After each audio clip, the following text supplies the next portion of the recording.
Hello students, आज start करते हैं क्लास 12 कैपेसिटर का नेक्स्ट टॉपिक। बच्चों, आज का हमारा टॉपिक है energy store in a capacitor.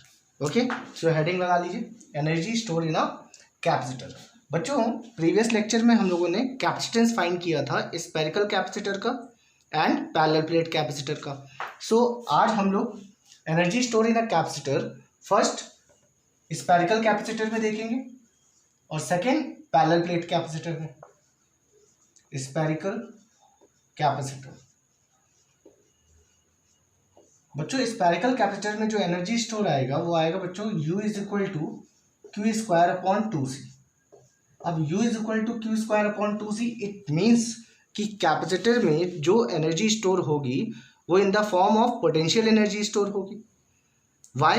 Because capacitor में बच्चों जो एनर्जी होगी वो रुकी हुई होगी, स्टैटिक होगी। Clear? So this is a electric potential energy in a capacitor. Okay, Q square upon 2c। अब मान लो बच्चों कि ये कैपेसिटर है रेडियस r का। इस कैपेसिटर में टोटल चार्ज इस कैपेसिटर में प्लस Q है। ओके, अब बच्चों अगर इस कैपेसिटर में चार्ज Q है तो ये चार्ज Q आया कहाँ से? इस पर ये चार्ज क्यों इस कैपेसिटर में आया कहाँ से? तो हम लोग जानते हैं कि किसी भी पर्टिकुलर कंडक्टर में चार्ज कहाँ से लाते हैं? इन्फिनिटी से लाते हैं।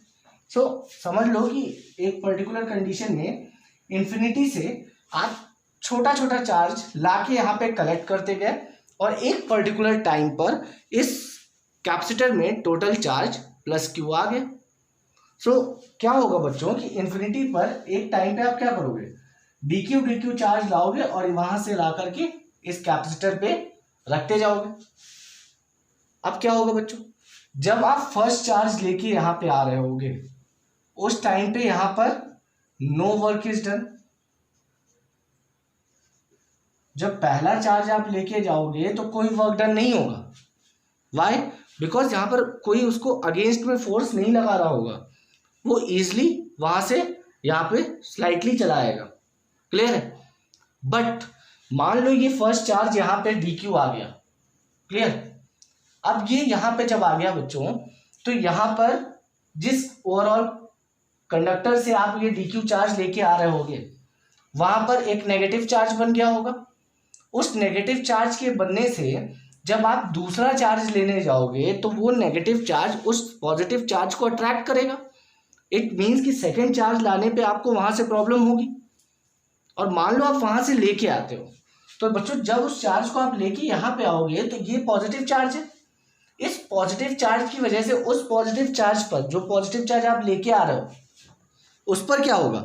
रिपल्शन होगा, because like charges ripple each other. It means कि आपको सेकेंड चार्ज से जब सेकेंड टाइम आप ये काम करोगे तब से आपको कुछ ना कुछ वर्क डन करना पड़ेगा बाई एक्सटर्नल एजेंट। क्लियर? और बच्चों हमें पता है कि potential energy is equal to positive of work done by external agent. Clear? तो यहां से हम इस एनर्जी को स्टोर, जो एनर्जी स्टोर होगी यहाँ पे, उसको हम फाइंड कर सकते हैं। क्लियर? चलिए देखते हैं। मान लो फर्स्ट केस में आपने ऐसे किया, फिर ओवरऑल आप चार्ज लाके यहाँ पे रखते चले गए। अब क्या होगा बच्चों कि मान लो ये particular time t is equal to t1 पे इस कैपेसिटर में जो चार्ज था वो स्मॉल क्यू आ गया। क्लियर? तो बच्चों यहां पर पोटेंशियल, इसके सरफेस पर पोटेंशियल क्या होगा? v। r डिस्टेंस पे है बच्चों तो K Q upon R. What? K Q upon R, K Q upon R ये निकाल देते। क्लियर? बट इसको ओवरऑल कैपेसिटेंस से देखें तो v is equal to what? q upon C. c is equal to Q upon V होता है। So V is equal to what? Q upon C। अब बच्चों eight a particular time T1 यहाँ पे charge कितना है? स्मॉल q, तो हम यहाँ पे स्मॉल q अपॉन C लिख सकते हैं। क्लियर? समझ में आ रहा है? अब जैसे जैसे आप यहाँ से इस चार्ज को लेके आओगे और यहाँ पे रखोगे तो इट मीन्स आप work done by external agent कर रहे हो। क्लियर? अब बच्चों change in potential energy is equal to what? Work done by external agent upon magnitude of charge. So आप यहाँ पे लिख सकते हो कि change in delta we is equal to, आप बच्चों यहाँ से छोटा चार्ज लेके आ रहे हो ना, तो छोटे छोटे चार्ज लेके आ रहे हो, तो ये जो वर्क डन होगा ये हमारा कैसा होगा, छोटा छोटा वर्क डन होगा, जिसको हम डी डब्ल्यू लिख सकते हैं। तो हम यहाँ पे लिखेंगे D W upon D Q. ये कैसा है, work done by external agent. Clear हो रहा है, कॉन्सेप्ट समझ में आ रहा है। अब क्या होगा बच्चों कि यहाँ से इस डी डब्ल्यू को सिंगल करो तो यहाँ पे क्या हो जाएगा, D Q delta we is equal to, या इस डेल्टा वी को भी हम लोग पहले देख लेते हैं। Delta V it means what, तो बच्चों यहाँ पे डेल्टा वी को देखो, V F minus we initial लिख सकते हो। बच्चों वी इनिशियल कहाँ पे था, इन्फिनिटी पे था, is equal to D W upon D Q. यहाँ से आप देखो इन्फिनिटी पे पोटेंशियल कितना होता है बच्चों, जीरो होता है। इट मीन्स आप यहाँ पे क्या लिख सकते हो, V D Q is equal to D W. Clear है। अब बच्चों एक बात बताओ, जैसे जैसे आप यहाँ पे चार्ज लेते आओगे वैसे वैसे उस नेक्स्ट चार्ज को लाने में जो वर्क डन करना होगा वो ज़्यादा करना होगा। वाई, बिकॉज यहाँ पे मान लो पहले इनिशियली आप दो चार्ज लेके आए तो दो चार्ज की वजह से यहाँ पर रिपल्शन हो रहा था। जब आप थर्ड चार्ज लेके आओगे और यहाँ तीन चार्ज हो जाएंगे तो फोर्थ चार्ज पर तीन चार्ज की वजह से रिपल्शन होगा। इट मीन्स कि eight a particular time T1 एक वर्क डन करना पड़ेगा, बट जैसे जैसे टाइम T2 होगा वैसे वैसे वर्क डन भी हमारा चेंज होगा। क्लियर है। तो कब तक वर्क डन करना है, वर्क डन तब तक करना है जब तक हम यहाँ पे पूरा ओवरऑल चार्ज प्लस क्यू ना ले आए और यहाँ पर जो इसका पोटेंशियल होगा वो कैपिटल क्यू अपॉन सी ना हो जाए। क्लियर है। तो इस तरह की कैलकुलेशन को करने के लिए बच्चों हम लोग इंटीग्रेट करते हैं। क्या करते हैं, इंटीग्रेट करते हैं। तो यहाँ से हम इसको इंटीग्रेशन कर लेंगे, V D Q is equal to integration of D W. Clear है, कॉन्सेप्ट समझ में आ रहा है। अब बच्चों ये जो इंटीग्रेशन होगा वी डी क्यू, यहाँ से वी को देखो हम क्या लिख सकते हैं, at a particular time T1 time पे बच्चों हम इसको लिख सकते हैं Q upon C D Q. Clear है, इज इक्वल टू इसको work done by external agent लिख लो। क्लियर। अब बच्चों यहाँ से 1/c को आप बाहर कर लो, 1/c। अच्छा ये इंटीग्रेशन कहाँ से कहाँ करना होगा, अब यहाँ पे जब टाइम जीरो रहा होगा इट मीन्स कि इनिशियल टाइम पे तो यहाँ पे कोई चार्ज नहीं होगा, बट टोटल चार्ज आपको कितना चाहिए, प्लस क्यू। सो आप इंटीग्रेट करोगे प्लस क्यू से। Clear, zero two plus Q, time T0 से T तक। कॉन्सेप्ट क्लियर है। अब बच्चों यहाँ पे क्या होगा, यहाँ से आप देख लो कि integration of zero Q D Q is equal to work done by external agent. अब यहाँ से इसका इंटीग्रेशन करोगे बच्चों तो आएगा क्यू स्क्वायर, डायरेक्ट कर देना तो वैल्यू रखने पे आएगा बच्चों Q square upon 2c is equal to work done by external agent. Clear है, इंटीग्रेशन आप कर लोगे। कॉन्सेप्ट क्लियर हुआ, समझ में आ रहा है भाई। क्यू डी क्यू का इंटीग्रेशन क्या होगा, क्यू स्क्वायर अपॉन 2, वहां से इसकी लिमिट रखोगे, so capital Q square upon 2c is equal to work done by external agent. अब बच्चों पोटेंशियल एनर्जी का फॉर्मूला याद है, चेंज इन पोटेंशियल एनर्जी का। चेंज इन पोटेंशियल एनर्जी का फॉर्मूला क्या होगा, negative of work done by electric force और positive of work done by external agent. So positive of work done by external agent is equal to change in potential energy. सो इसको rough कर देते हैं, note कर लीजिएगा। अब मान बच्चों यहां से हम ऐसे लिख सकते हैं इसको, delta U is equal to positive of work done by external agent. बच्चों डेल्टा यू इट मीन्स की U F minus U initial is equal to work done by external agent क्या है, क्यू स्क्वायर अपॉन 2c। अब एक बात बताओ, you initial it means कि उस टाइम की बात करना है जब या इस कैपेसिटर में एक भी चार्ज नहीं था। बच्चों जब एक भी चार्ज नहीं था इट मीन्स वहाँ कोई पोटेंशियल नहीं था, इट मीन्स कि वहाँ पे कोई एनर्जी नहीं थी। सो यू इनिशियल क्या होगा, यू इनिशियल आपका 0 हो जाएगा। तो बच्चों फॉर्मूला क्या आया, यू एफ लिखो या u is equal to Q square upon 2c। Prove हो गया, कॉन्सेप्ट समझ में आया। तो स्पेरिकल कैपेसिटर में बच्चों एनर्जी कितनी है, u is equal to Q square upon 2c।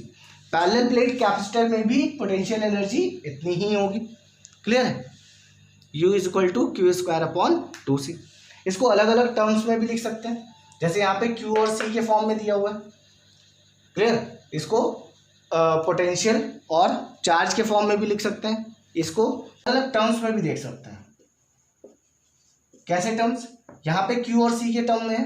मान लो हमने आपसे बोला कि v एंड c के टर्म में चाहिए हमें, तो बच्चों यहाँ पे q is equal to C V रख सकते हो, तो c स्क्वायर वी स्क्वायर होगा, सो c कैंसिल हो जाएगा, हाफ सी वी आएगा, क्या आ जाएगा, u is equal to half C V square, clear. इसी तरह बच्चों हम इसको और भी टर्म में देख सकते हैं, जैसे मान लो हमको कैपेसिटेंस हटाना है, हमको q और v के फॉर्म में चाहिए, तो बच्चों यहाँ पे c is equal to Q upon V होगा, q से q कैंसिल हो जाएगा एक, तो what, half q upon q, half Q V हो जाएगा। सॉल्व कर लो, u is equal to Q square upon 2c की जगह q अपॉन v, यहाँ से q और ये कैंसिल हो गया, ऊपर चल गया, क्या आया, हाफ क्यू वी। कॉन्सेप्ट समझ में आया, क्लियर है। तो इस तरह हम इसको अलग अलग टर्म्स में भी देख सकते हैं और यूज भी कर सकते हैं, क्यों, क्योंकि जो हमें क्वेश्चन गिवन होगा उसमें हमें जो वैल्यू गिवन होगी उसके अकॉर्डिंग हम इसको कैलकुलेट कर लेंगे, बहुत ईजी है, इसमें कोई प्रॉब्लम नहीं है। चलिए नेक्स्ट देखते हैं, पैरेलल प्लेट कैपेसिटर। तो बच्चों नेक्स्ट टॉपिक है पैरेलल प्लेट कैपेसिटर, और यहाँ पे हम फाइंड करेंगे कैसे एनर्जी स्टोर होगी और कितनी स्टोर होगी। एनर्जी स्टोर होगी बच्चों पोटेंशियल एनर्जी के फॉर्म में, u is equal to Q square upon 2c। चलिए देख लेते हैं। मान लो बच्चों हमारे पास कोई कैपेसिटर है, पैरेलल प्लेट कैपेसिटर, इस पर पॉजिटिव चार्ज है, इस पे नेगेटिव, बच्चों इस पर प्लस क्यू चार्ज है और इस पे माइनस क्यू। इसका सेपरेशन d है, this d is very very small and the area of plates are equal, clear, and this area is infinite as compare to this d, previous lecture में आपको बता चुके हैं, क्लियर है। अब बच्चों अगर हम आपसे बोलें कि इस कैपेसिटर में चार्ज कितना है, तो आप क्या बोलोगे, ओवरऑल चार्ज इसमें पॉजिटिव लेने का ट्रेंड है, इट मीन्स चार्ज इस कैपेसिटर में कितना है बच्चों, Q। अब सेम मेथड से अगर हम सोचें कि इस कैपेसिटर में चार्ज Q कैसे आया, तो बच्चों इसमें हम एक पर्टिकुलर कंडीशन ये लेंगे कि यहाँ पर हम फिर से समझेंगे कि अगर हम इस प्लेट से dq चार्ज लेके आए और इस प्लेट पर रखते जाएं, और एक पर्टिकुलर टाइम पे क्या होगा कि इस प्लेट पर प्लस क्यू चार्ज आ जाएगा, और सेम कंडीशन से जैसे स्पेरिकल में किया था कि फर्स्ट चार्ज लाने में कोई वर्क डन नहीं होगा, सेकंड चार्ज लाने पे कुछ वर्क डन होगा बिकॉज रिपल्सन होगा डी चार्ज की वजह से, नेक्स्ट चार्ज लाने पे उससे ज़्यादा वर्क डन होगा, इट मीन्स कि जो वर्क डन हमारा होगा वो वेरिएबल होता जाएगा। तो ओवरऑल हम इस पर बोल सकते हैं बच्चों कि delta we is equal to work done by external agent upon D q charge, d डब्ल्यू लिख लो, लिख सकते हो आप।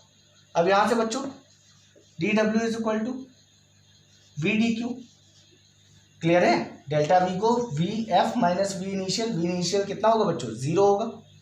अब वी इनिशियल 0 क्यों होगा, यहाँ पे तो आप इन्फिनिटी से लेके नहीं आ रहे हो बच्चों, वी इनिशियल इट मीन्स कि जब यहाँ पे कोई चार्ज ही नहीं है तो यहाँ पे पोटेंशियल भी नहीं होगा, जब चार्ज ही नहीं है तो पोटेंशियल कैसे होगा, नहीं होगा। So v initial is 0, so v D q हो गया। अगेन इंटीग्रेट कर दो बच्चों 0 से q तक, तो यहाँ पे इंटीग्रेशन हो जाएगा 0 से q तक। So work done by external agent is equal to, अब बच्चों v क्या होगा जब t is equal to t1 है, so q is equal to q, it means v is equal to what, q upon c। Same method से यहाँ पे रख लो, क्या होगा बच्चों 1 अपॉन c बाहर आ जाएगा, इंटीग्रेशन 0 से q डी क्यू। अब इसका इंटीग्रेशन बच्चों 1 upon c q square upon 2, limit रख लो 0 से Q, वैल्यू पुट करो बच्चों, क्या होगा Q² / 2C, क्लियर है, is equal to work done by external agent. Same method से work done by external agent is equal to change in potential energy, so UF minus U initial is equal to Q² / 2C। U initial again 0 because initial कोई charge नहीं था, कोई potential नहीं था, सो कोई भी energy नहीं थी। क्लियर हो रहा है, कॉन्सेप्ट समझ में आ रहा है। अब यहाँ पे U is equal to Q² / 2C ये लिख सकते हैं, प्रूव हो गया। सो दोनों मेथड में बच्चों जो पोटेंशियल एनर्जी होगी कैपेसिटर में वो कितनी होगी Q² / 2C।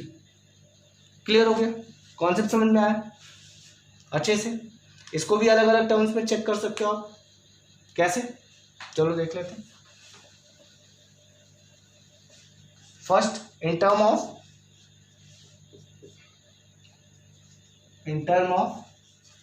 Q and V। अब बच्चों क्या होगा, यहाँ पे पुट करो U is equal to Q² / 2C की जगह पे क्या रखोगे QV, सो Q/V, ये V ऊपर जाएगा, ये स्क्वायर ये Q कैंसिल हो जाएगा, क्या है बच्चों हाफ Q। सिमिलरली अगर हम V एंड C के फॉर्म में देखें तो Q की जगह पे बच्चों क्या रखोगे, Q की जगह पे CV रख सकते हो, सो C² V² / 2C, ये कैंसिल हो जाएगा बच्चों हाफ CV²।